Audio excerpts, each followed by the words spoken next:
दोस्तों, क्या हुआ जब एक बेटा अपने गरीब बाप के साथ मोटरसाइकिल लेने शोरूम गया, लेकिन शोरूम की मालिक उसको यह कहकर भगा देती है कि तुम जैसे भिखारियों की औकात यहां गाड़ी खरीदने की नहीं है। इसके बाद जब लड़का अपने असली रूप में आया तो एक झटके में पूरा शोरूम ही खरीद डाला। उसके बाद कुछ ऐसा हुआ जिसकी किसी ने कल्पना भी नहीं की थी। कहानी की शुरुआत उस वक्त होती है जब राज अपने पापा को बाइक दिलाने शहर के एक बड़े शोरूम में जाता है। सालों की मजदूरी, एक एक रुपये की बचत और एक उम्मीद, सब जोड़कर आज वो शहर के सबसे बड़े बाइक शोरूम के सामने खड़े थे। बेटा, देखना, वही मॉडल है ना जो तू बताता था? पापा ने कांपते हाथों से शोरूम की खिड़की पर लगे पोस्टर की ओर इशारा किया। राज ने मुस्कुराकर सिर हिलाया। हाँ पापा, यही है, आज इसको लेंगे। अंदर दाखिल होते ही काउंटर के पास खड़ी एक लड़की, स्लिम, हाई हील्स में, परफेक्ट मेकअप और लाल लिपस्टिक में उनके पास आई। ये थी काव्या, शोरूम की सेल्स गर्ल और मालिक की इकलौती बेटी। उसने राज को ऊपर से नीचे तक देखा। राज की पुरानी जीन्स, फटी जेब, धूल लगे जूते, पापा की चप्पल, और उसके होठों पर एक अजीब सी हंसी आ गई। हाँ भाई साहब, क्या चाहिए आपको? उसने ऐसे लहजे में पूछा जैसे कोई भीख मांगने आ गया हो। राज ने जेब से एक कागज निकाला जिस पर बाइक का मॉडल लिखा था। मैडम, हमें ये बाइक देखनी थी।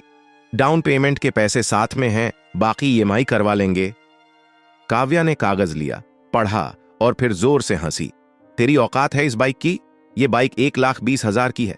अपनी हालत देख, ये शोरूम है, चैरिटी सेंटर नहीं। कुछ स्टाफ लड़के भी सुन रहे थे, हंसी दबा रहे थे। एक बोला, दीदी, लगता है गलती से म्युनिसिपल की झोपड़पट्टी से यहां चले आए।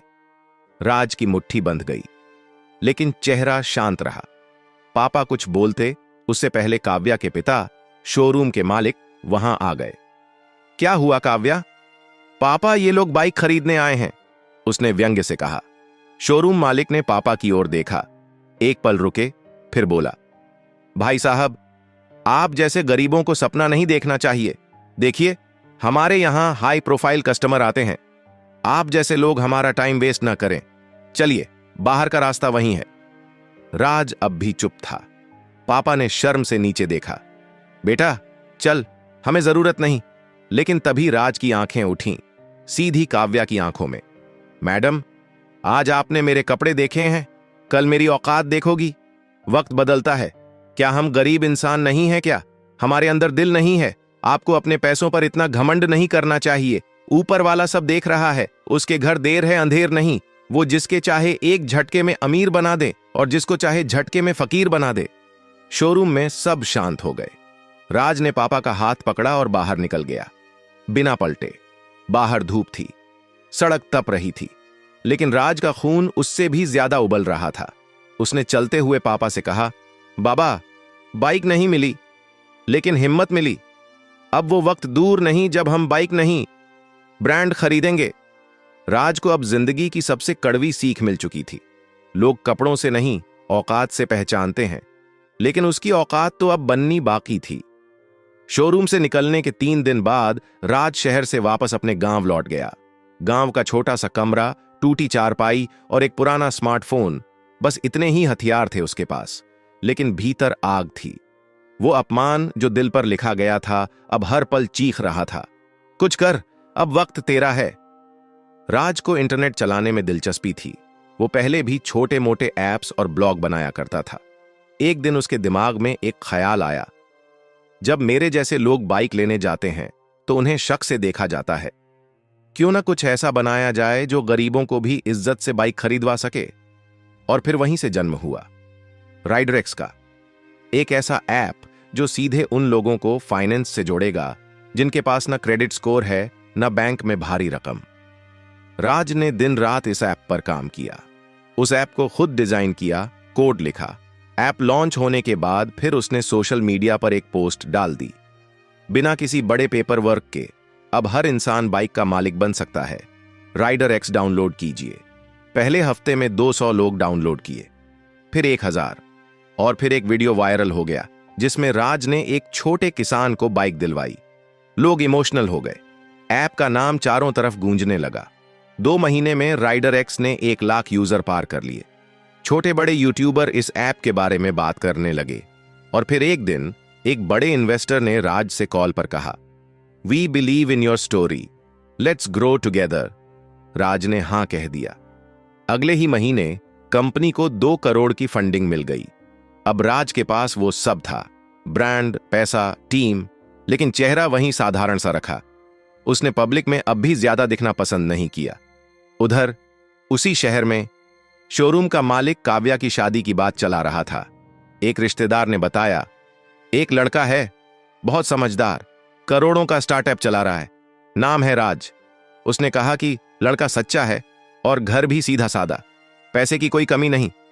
शोरूम वाले ने सोचा, वाह, एकदम परफेक्ट लड़का है, हमारे जैसे खानदान के लायक है। काव्या ने भी उत्साह दिखाया, पापा, ऐसे लड़के के साथ तो हमारा बिजनेस भी बढ़ेगा। किसी को क्या पता था, जिस घर में वो रिश्ता लेकर जाने वाले थे वही घर कुछ साल पहले उनकी नजर में औकात से बाहर था। राज को फोन आया, हम एक रिश्ते की बात लेकर आना चाहते हैं। राज ने हां कह दिया। शोरूम वाला और काव्या जब राज के घर पहुंचे, उन्होंने सादा सा दरवाजा देखा, लेकिन अंदर सब कुछ सलीके से था। जैसे ही दरवाजा खुला, सामने खड़ा था राज। काव्या की आंखें फटी की फटी रह गईं। उसके पापा के चेहरे से मुस्कान उड़ गई। राज ने बिना भाव के कहा, आइए, बैठिए, रिश्ता लेकर आए थे ना? पूरा कमरा सन्न, और राज के चेहरे की मुस्कुराहट सिर्फ एक बात कह रही थी, अब तेरी औकात देखने की बारी है। काव्या का चेहरा सफेद पड़ चुका था। जिसे वो कभी दुत्कार कर भगा चुकी थी, आज वही लड़का उनके सामने बैठा था। लड़की के बाप की सांसें अटक गईं। सामने बैठा राज, वही चेहरा, वही आंखें, लेकिन अब आत्मविश्वास अलग था। कमरे में वो नहीं, उसका वजूद बोल रहा था। आप चाय लेंगे? राज ने पूछा, लेकिन लहजे में वो ठंडापन था जो किसी समय की तपती जली जुबान से निकला बदला जैसा था। काव्या के पिता ने जबरन मुस्कुराते हुए कहा, बेटा, हमें तो यकीन ही नहीं हो रहा, तुमने तो बहुत बड़ी तरक्की कर ली। राज ने सीधा मुंह पर बोला, कपड़े वही हैं अंकल, सिर्फ नजरें बदल गई हैं ना। कमरे में खामोशी छा गई। काव्या के पास कोई शब्द नहीं थे। वही लड़की जो कभी ऊंची आवाज में हंसकर उसे भगा चुकी थी, अब नजरें झुकाकर बैठी थी। आपको रिश्ता करना था ना, तो आपको लिस्ट भेजता हूं अपने एम्प्लॉय की, उसमें देख लीजिए किसका प्रोफाइल फिट बैठता है। राज ने बात काटते हुए कहा, नहीं बेटा, मतलब बात तो तुम्हारे और काव्या की हो रही थी। लड़की का पिता पसीने में नहा चुका था। काव्या? राज ने उसकी ओर देखा, ये वही लड़की है ना जिसने कहा था तेरी औकात नहीं इस बाइक की? अब आंखें झुक चुकी थीं। वो बेबसी जो कागज पर नहीं, चेहरे पर दिख रही थी। सॉरी, काव्या ने धीरे से कहा। सॉरी? राज की आवाज भारी हो गई। जब पापा के साथ तुमने मेरी औकात तौली थी, तब तुम्हें यह शब्द याद नहीं आया? अब मेरी कंपनी करोड़ों की है तो तुम्हें मेरा चेहरा इंसान दिखने लगा? अब कुछ नहीं बचा था कहने को। दोनों उठकर चले गए। अगले ही हफ्ते राज ने राइडर एक्स का नया फैसला घोषित किया। शहर में पहला राइडर एक्स प्रीमियम शोरूम खुलेगा, और लोकेशन ठीक उस शोरूम के सामने जहां कभी उसे धक्के दिए गए थे। काव्या का बाप गुस्से में तिलमिला उठा, यह हमारा अपमान है। अब बात उसकी इज्जत की नहीं, उसके शोरूम बंद होने की थी। राइडर एक्स का शोरूम खुला, चमचमाता, डिजिटल सिस्टम्स से लैस, बिना कपड़ों या शक्ल के भेदभाव के। राज ने उद्घाटन में सिर्फ एक लाइन कही, हम लोगों के कपड़े और औकात नहीं देखते, उनके सपने देखते हैं। हर मीडिया चैनल पर यही लाइन वायरल हो गई। राइडर एक्स शोरूम अब शहर की शान बन चुका था। डिजिटल स्क्रीन पर ग्राहक का नाम दिखता था, कस्टमर के लिए प्रीमियम चाय कॉफी, और सबसे खास बात, किसी को कपड़ों से नहीं, इंसानियत से तौला जाता था। जहां पहले राज की हंसी उड़ती थी, अब वहां उसकी तारीफों की गूंज थी। उधर काव्या और उसके पिता का शोरूम धीरे धीरे वीरान होने लगा। ग्राहक आने बंद हो गए, पुराने कस्टमर तक राइडर एक्स की ईएमआई स्कीम में शिफ्ट हो गए। हर हफ्ते घाटा बढ़ता गया। मार्केट में चर्चा थी, अब पुराना शोरूम आउटडेटेड हो गया है, राइडर एक्स ही ट्रेंड है। काव्या के पिता बौखला गए। उन्होंने मीडिया में इंटरव्यू तक देने की कोशिश की, हम तो सालों से बिजनेस कर रहे हैं, राइडर एक्स नया है। पर लोग हंसते हुए कहते, हाँ नया है पर इज्जत वाला है। एक दिन फाइनली उनके शोरूम का लोन डिफॉल्ट हो गया। बैंक ने नोटिस भेजा, 15 दिन में रिकवरी नहीं हुई तो सील कर दिया जाएगा। अब हालात बदतर हो चुके थे। उसी हफ्ते राज ने एक इवेंट रखा, राइडरेक्स फाउंडेशन डे। पूरे शहर के bike dealer, media, college students और इन्वेस्टर्स को बुलाया गया। राज ने उस इवेंट में एक छोटा सा वीडियो चलवाया जिसमें एक गरीब लड़का अपने पापा के साथ शोरूम में जाता है और अपमानित होकर बाहर निकाल दिया जाता है। वीडियो का अंत होता है, आज वो लड़का राइडर एक्स का सीईओ है और जिसने उसे निकाला था अब खुद बाजार से बाहर है। हॉल तालियों से गूंज गया। काव्या और उसके पिता पीछे खड़े वो वीडियो देख रहे थे, चेहरों पर वही बेबसी जो राज ने कभी महसूस की थी। शाम को काव्या के पिता खुद राज के ऑफिस आए। दरवाजे पर सिक्योरिटी रुकी। आपको अपॉइंटमेंट है? बोलिए, राज से बाप बेटी मिलने आए हैं। राज ने मिलने की इजाजत दे दी, शायद आखिरी बार। कुर्सी पर बैठते ही काव्या के पिता बोले, बेटा अब कुछ नहीं बचा, सब कुछ खत्म हो गया, हम हार गए।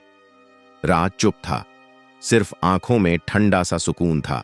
काव्या बोली, हमने बहुत बुरा किया था, पर अब समझ में आया इंसान की औकात उसकी मेहनत से होती है, कपड़ों से नहीं।